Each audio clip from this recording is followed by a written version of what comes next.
우리 함께 나눌 말씀의 제목은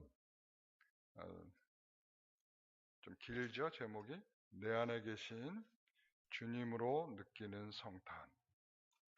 이 앞에 것을 짧게 줄이면 임마누엘이에요. 임마누엘 하신 주님으로 느끼는 성탄이라고 하는 제목으로 말씀을 함께 나누겠습니다. 저도 성탄절을 이제 지내게 된 게 저도 이제 30번째 정도 되는 것 같습니다. 저도 30번째 성탄을 저도 맞이하면서 참 많이 뭔가가 변하고 있다 이런 생각을 들어요. 이 30년 동안 성탄이라고 하는 의미와 또 사람들의 마음과 또 이날에 대한 어떻게 지내야 될까 이런 생각들이 참 많이 변하고 있는 것 같습니다. 이 성탄절이 변하고 있다는 것은 과히 이렇게 좋은 느낌의 변화는 아닌 것 같아요. 요즘에 우리가 길거리를 보아도 성탄절이 왔는지 안 왔는지를 잘 모르잖아요. 한 10여 년 전만 해도 길거리에 캐롤이 울려 퍼지고 그리고 누가 봐도 지금 성탄이 가까이 오고 있구나 라고 하는 것을 알 수 있고 그렇죠. 그런데 지금은 도대체 어느 시기를 지나고 있는지 도무지 알 수 없는데 하나 딱 알겠는 건 음주 단속이 강화된다는 거예요. 어제도 그 음주 단속이 10시 좀 넘은 시간부터 전국적으로 음주 단속을 했다라고 하는 뉴스 보도가 나오더라고요. 다른 때보다 더 이른 시간에 음주 단속을 했다. 왜 그럴까요? 이 24일 날 자, 마시자 하는 사람들이 더 많아진다는 것이죠. 너무나 안타까운 변화예요. 우리 마음속에는 그런 세상의 변화와 세상 사람들의 살아가는 방식과 다르게 정말 주님이 오신 이 기쁨과 감사가 우리 가운데 있는가라고 하는 것을 다시 한번 생각해 보게 됩니다. 그래서 어제 4인 4색의 크리스마스라고 해서 여러분들에게 말씀드렸죠. 목자는 무슨 크리스마스였죠? 뜻밖의 크리스마스. 시몬은요? 끝없이 기다린 크리스마스. 우리 박미경 성도님 정말 잘하시네. 우리 동방 박사는요? 준비한 크리스마스. 헤롯은요? 죽음의 크리스마스.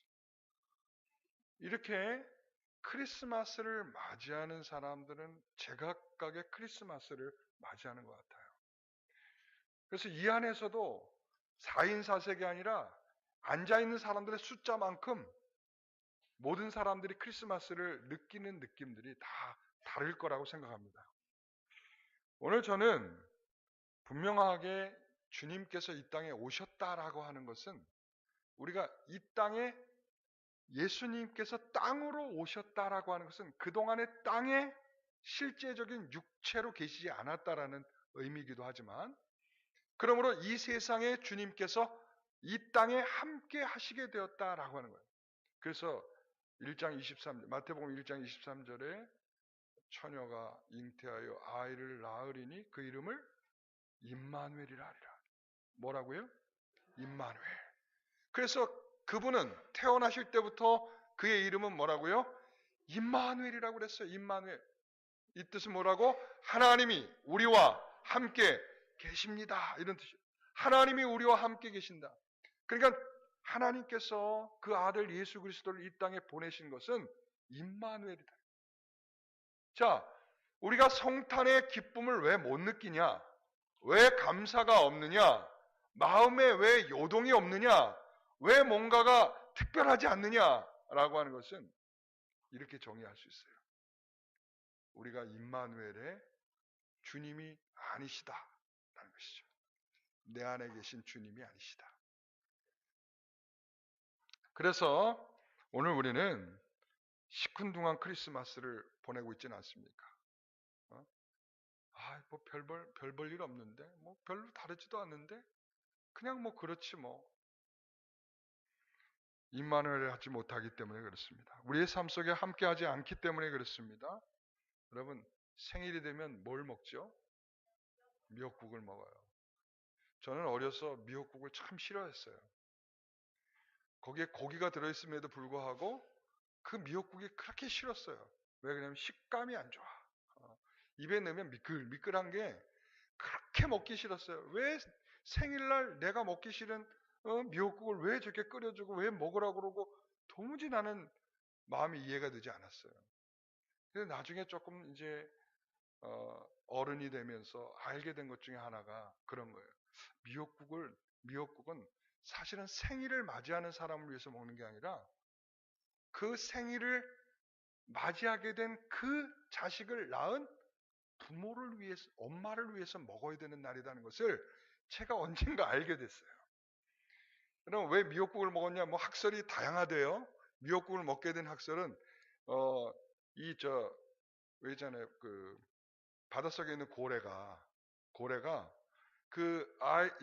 새끼를 가지면 그렇게 가서 그냥 미역을 가서 뜯어 먹는데요.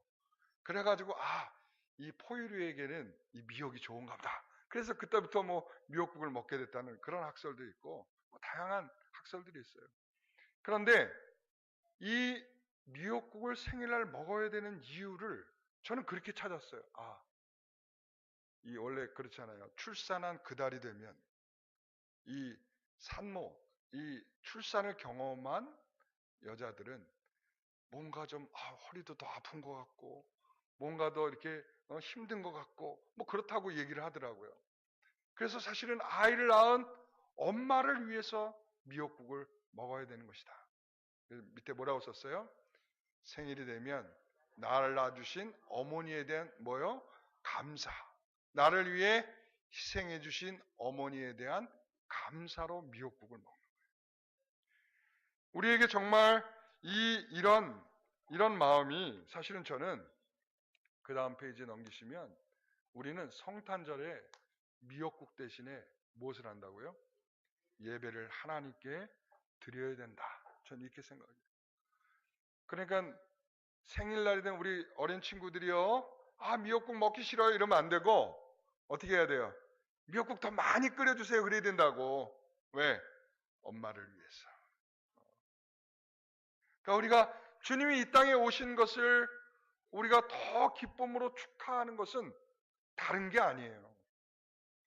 하나님께 예배함으로 그분을 경배함으로 어저께 그랬잖아요. 우리가 4인 4색의 크리스마스에서 헤롯을 제외하고 이 세 명은 어떤 크리스마스를 맞이했어요? 찬양하고 경배하고 그 아이를 보면서 찬양하고 경배하더라 이런 말이죠. 하나님은 우리에게 참으로 바른 크리스마스를 보내는 것은 하나님께 예배하는 크리스마스예요. 거기에 감사와 기쁨이 있는 그런 진정한 예배가 말이죠. 오늘 우리는 이런 성탄을 보내면서 오늘 본문에 그 4인 4색 중에 한 사람이었던 누구죠? 시므온에 대한 이야기를 오늘 좀 하려고 해요. 이 시므온이라고 하는 사람은 우리 지난 주일 오후 예배 들었고 제가 어제도 잠깐 이야기를 했죠. 이 시므온이라고 하는 사람은 정말 특별한 사람이었어요. 어떤 사람이었냐면 그리스도가 오시는 것을 볼 때까지 죽지 않을 운명을 갖고 태어난 사람. 그래서 어느 날 이 정결 예식을 위해서 온 한 아이를 보고 누구다. 바로 내가 기다리던 그리스도다라고 하는 것을 알게 되었습니다. 그리고는 그는 하나님을 향해서 오늘 우리가 읽었던 성경 말씀들이죠. 뭐라고 그러냐면 이제는 말씀하신 대로 종을 평안히 놓아주시는도다. 내 눈이 주의 구원을 보았사오니 이는 만민 앞에 예비하신 것이요 이방을 비추는 빛이요 주의 백성 이스라엘의 영광입니다. 이렇게 시므온은 찬양을 했어요. 이 찬양을 하고 난 다음에 그 엄마인 마리아를 향해서 분명한 한마디를 외쳤습니다. 같이 한번 다 같이 읽어봅니다. 시몬이 그들에게 축복하고 그의 어머니 마리아에게 말하여 이르되 보라 이는 이스라엘 중 많은 사람을 패하거나 흥하게 하여 비방을 받는 표적이 되기 위하여 세움을, 이런 많은 비방을 받는 표적이 될 것이다 라고 말씀을 했어요. 우리가 알고 있죠. 자, 처녀인 여자가 아이를 낳았어요. 그리고 이 예수님께서 30쯤 돼서 특별한 사역을 시작하면서 이 사역 속에 예수님이 자신이 선지자라고 하고 자신이 그리스도라고 하고 자신이 하나님의 아들이라고 하고 막 이러다 보니까 사람들로부터 어떠한 비난을 받습니까? 누가복음 6장 11절에 보면 그들이 죽이기를 의논하기 시작한다 라고 하는 표현이 등장해요. 그러니까 예수님을 죽이려고 마음을 모이기 시작할 정도였으니까 엄마를 향해서 얼마나 비난하는 목소리들이 있었겠어요. 또 뿐만 아니라 자신이 낳은 그 아들이 십자가에서 죽는 것을 눈앞에서 목격해야 했어요. 자, 그래서 35절에 뭐라고 표현하고 있냐면 같이 읽습니다. 칼이 마음을 찌르는 듯 하리니, 칼이 마음을 찌르는 것 같은 고통을 겪게 될 것이다. 네 인생은 이 예수라고 하는 이 아들이 태어난 것을 통하여 네 인생은 칼이 찌르는 것 같은 그러한 고통을 경험하는 인생이 될 것이다. 그 말씀하신 대로 그는 평생을 그러한 인생을 살다가 이제 죽게 되었겠죠. 여러분, 우리는 시몬의 예언에 주목해 보아야 할 것입니다. 칼이 마음을 찌르는 듯 했다. 저는 이것을 단순히 마리아에게만 주는 고통이라고 생각하지 않습니다. 예수님이 임마누엘 한 것을 경험하는 모든 사람들에게 주는 것은 마음을 찌는 듯한 고통이 있게 되는 것입니다. 왜 그렇게? 자, 그 다음 페이지 넘겨주시면, 자, 예수님이 임마누엘 하시면 마리아와 같은 그런 찌르는 고통이 있을 것이고요. 사회는 말이죠. 진정으로 흔들리게 되는 거예요. 왜 흔들리게 될까요? 예수님이 오심으로 인해서 그들이 죄악이 드러나기 시작해. 어둠이 드러나기 시작해. 그러니까 그들이 어둠이 드러나고 자신의 죄악이 드러나니까 예수님을 어떻게 해요? 죽이려고 하는 거죠. 사회가 찔리니까, 마음이 찔리니까, 예? 그래서 베드로가 사람들을 향하여 설교할 때에 사람들이 어떻게 됐다고 그랬어요? 마음이 찔려. 이렇게 되죠. 마음이 찔려. 이 예수 그리스도는 사회를 향하여, 믿지 않는 사람들을 향하여, 그리고 믿는 성도들을 향하여 뭐 하고 있냐면 마음을 찌르고 있다는 것을 기억하십시오. 그분의 인생은, 그분이 우리에게 영접되면 모든 사람들은 마음에 찔리게 돼 있어요. 자, 그런데도 여러분, 그렇기 때문에 우리가 이런 생각을 할 수 있는 거예요. 사도행전에 나타나는 아나니아와 삽비라라는 사람이 있었잖아요. 잘 알고 있죠? 아나니아와 삽비라. 이 사람들은 자신의 재산을 팔아가지고 이제는 하나님께 드리겠다고 재산을 가지고 나왔어요. 그런데 당당하게 해야 되는데, 당당하게. 얼마만큼을 저렇게 숨겼어요. 숨기고는 베드로에게 나와서 뭐라고 말하냐면 이게 전부입니다. 그랬단 말이죠. 아나니아. 전부입니다. 그랬더니 베드로가 이게 정말 전부냐? 전부입니다. 어떻게 됐겠어요? 예? 아나니아는 저렇게 죽음을 맞이하게 됐어요. 즉사했어요. 근데 저 배경을 보니까 하나님이 함께 하셔서 거짓말을 했다 이렇게 나오는 게 아니고 하나님이 함께함으로 말미암아 자기의 살 길을 찾기 위해서 숨겼다 이게 아니라 사탄이 함께함으로 라고 됐어요. 사단이 함께함으로 거짓말을 하게 하고 사단이 함께함으로 하나님 앞에 진실됨으로 드러날 수 없다라고 하는 것을 말하고 있어요. 그 다음에 들어온 아내는 어떻게 했을까요? 아내에게 묻습니다. 너 정말 이게 전부냐? 전부입니다. 마찬가지로 즉사하게 됩니다. 우리는 하나님께서 사람을 피할 수 있으나 하나님을 피할 수 없다는 것을 알아야 돼요. 여러분, 우리는 이 살면서 우리가 살아가고 있으면서 우리가 흔하게 거짓말을 하고 남을 속이고 뭘 이렇게 죄를 짓고 하는 모든 일들을 보면 사람은 피할 수 있는데 하나님을 피할 수 없다는 것을 잘 몰라요. 왜 그렇죠? 임마누엘에 대한 이해가 없기 때문에. 하나님이 나와 함께 하시고 그 주님이 나와 함께 하심으로 내가 영접한 인생이요. 내가 이제 새로운 인생이요. 이 성탄의 큰 기쁨을 가지고 있는 성도인데 말이죠. 오늘 우리는 이 J.C. 라일이라고 하는 사람이 하는 말에 좀 집중해 봐야 됩니다. 이 사람은 참 고통스러운 인생을 살았던 사람이에요. 왜냐하면 어렸을 때부터 아버지가 부도가 나가지고 말이죠. 그 빚을 떠안게 됐습니다. 그러다 보니까 어려서부터 도망치면서 살았어요. 그래서 하나님의 부르심을 입고 성공의 주교가 됩니다. 이 J.C. 라일이라고 하는 사람이. 그런데도 성공의 주교가 되어서 자기 아버지가 빚진 빚을 다 갚아냅니다. 근데 저 사람이 이 성공의 주교인데도 불구하고 하나님이 주시는 확신이 있어야 구원을 받습니다라고 하는 것을 주장해요. 그러니까 일반 성공의 사람들이 말하지 않는, 그러면서 이 사람이 이런 말, 정말 하나님의 자녀된 증거가 뭐냐? 하나님의 자녀된 증거가 뭐냐? 첫째는 평안이 있어야 된다. 주님이 주시는 평안이 있어야 하나님의 자녀이다. 두 번째는 싸움이 있어야 된다.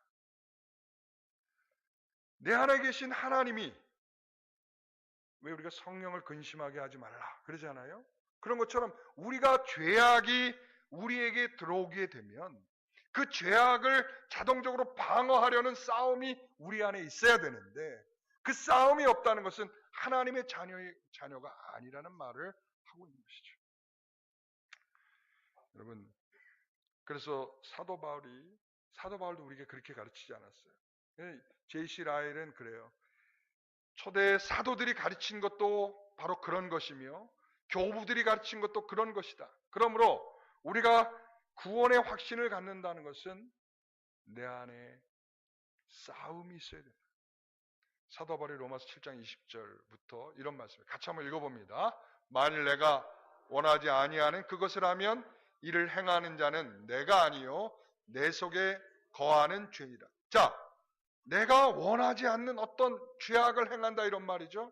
그 죄악을 행하는 일은 내 자체라고 하기보다 내 안에 있는 죄의 잔당들이에요. 내가 예수를 믿고도 여전히 그 죄에 대하여 즐거운 마음을 갖고 있는 본성적인 마음이 죄를 짓고 있는 거예요. 자, 그 다음에 그러므로 내가 한 법을 깨달았노니 곧 선을 행하기 원하는 나에게 악이 함께 있는 것이로다. 내 속사람으로는 하나님의 법을 즐거워하되. 내 속사람은 하나님의 법을 즐거워한단 말이에요. 23절 내 지체 속에서 같이요.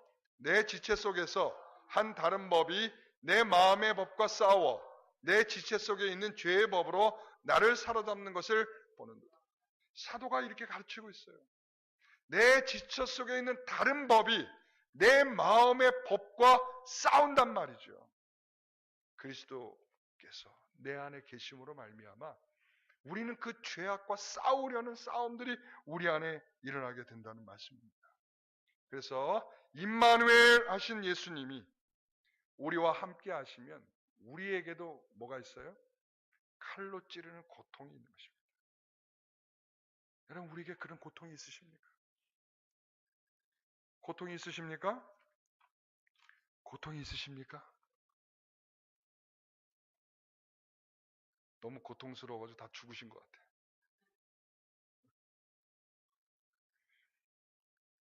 우리는 갈등이 없이, 싸움이 없이, 칼로 찌르는 고통이 없이 어떤 일들을 하고 있지 않느냐 이런 말이죠.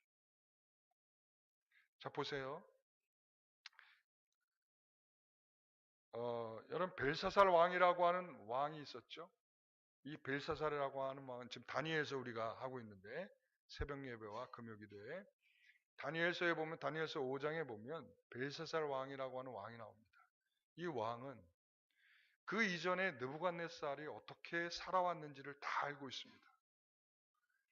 이게 지금 무슨 장면이냐면 1000명의 사람들을 모아놓고 잔치를 벌입니다.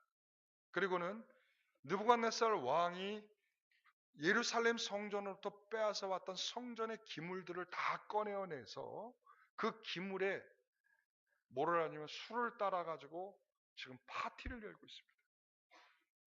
이때 하나님께서 하나님의 손을 쫙 펼쳐내셔서 저 지금 노란색으로 보이는 데 있죠? 거기다 글씨를 쫙 쓰신 거예요. 메네메네 되길 우르바신이라고 딱 쓰신 거예요. 응? 너는 심판이다 이런 말이죠. 내가 너 다 달아봤는데 너는 오늘이 내 심판 날이다. 그런 말이에요. 그러면서 벨사살에게 하신 말씀이 있어요. 다니엘서 5장 22절 말씀. 같이 한번 읽어봅니다. 벨사살이여 왕은 그의 아들이 되어서 이것을 다 알고도 아직도 마음을 낮추지 아니하고 이 벨사살의 할아버지였던 느부갓네살이 어떻게 살았는지 다 알고 있거든요. 하나님 앞에 영광을 돌린다고 하면서도 죄를 짓고 우상을 만들고 더러운 것과 추잡한 일을 행했던 그 느부갓네살을 하나님이 징벌하셨어요. 그래서 7년 동안이나 짐승처럼 풀을 뜯어먹으며 미친 사람처럼 들을 헤매면서 살아가도록 그런 징벌을 하나님이 행하셨단 말이죠. 그것을 알면서도 이 벨사살은 하나님을 두려워하지 아니하고 그 모든 기구들을 꺼내서 술 파티를 벌리며 밤에 흥청망청 살았단 말이죠. 바로 전날 밤이 벨사살의 마지막 날 밤이었다는 것이죠. 여러분, 이 임마누엘이라고 하는 것은 하나님의 말씀으로 함께하는 것입니다. 자, 다시 한번 따라해 보겠습니다. 임마누엘은 말씀으로 함께하는 것입니다. 그분이 우리 안에 있다는 것을 우리가 어떻게 확인할 수 있겠습니까? 말씀이 우리 안에 활동하고 있다는 거예요. 말씀이 우리 안에 들어오면 말씀이 우리를 자꾸 생각하게 하고 자꾸 변화시키고 그 말씀 때문에 내가 하고 싶은 것을 못하도록 멈추게 하고 내가 그 말씀 때문에 무엇을 해야 되는지를 알게 되고 그 말씀 때문에 내가 살아있는 그 분명한 이유들을 확인하게 되는 거죠. 그래서요, 임마누엘의 은혜가 오늘 성탄의 은혜이시기를 소원합니다. 이 말씀으로 우리 안에 아직이요. 말씀으로 먼저는 그래서 고통과 싸움이 있어야 돼요. 자, 뭐가 있어야 된다고요? 고통과 싸움이 있어야 돼. 임마누엘로 인해서 우리는 고통과 싸움이 있어야 돼. 그리고 말이죠. 그 거룩을 향한 싸움이 죄를 짓지 않으려는 몸부림으로 나아가야 되며 그러므로 인하여 우리는 치유와 회복이 일어나는 것입니다. 사랑하는 성도 여러분, 그래서 임마누엘이 복인 것입니다. 그 다음 페이지요. 보세요. 성탄 한번 읽어봅니다. 오늘의 특별함은 임마누엘의 특별함입니다. 자, 다시 한번요. 성탄 오늘의 특별함은 임마누엘의 특별함입니다. 그분이 우리와 함께 있느냐 아니냐의 문제예요. 오늘 왜 우리가 기쁘지 않냐? 왜 우리가 감사하지 않느냐? 우리 안에 임마누엘이신 그분이 말씀으로 우리와 함께하고 있지 못하기 때문에 우리 안에 아무런 기쁨이 없는 것이죠. 다시 그 다음 페이지요. 자, 한 번 더 읽습니다. 성탄의 기쁨과 감사는 임마누엘에 대한 기쁨과 감사입니다. 오늘 우리는 분명히 이런 마음이 있어야 됩니다. 이 성탄의 기쁨과 성탄의 감사, 바로 임마누엘의 기쁨과 감사입니다. 오늘 우리 모든 성도 여러분, 임마누엘 하신 그 주님을 더욱 깊이 찬양하는 이 아침이 되시기를 간절히 소원합니다. 기도하겠습니다.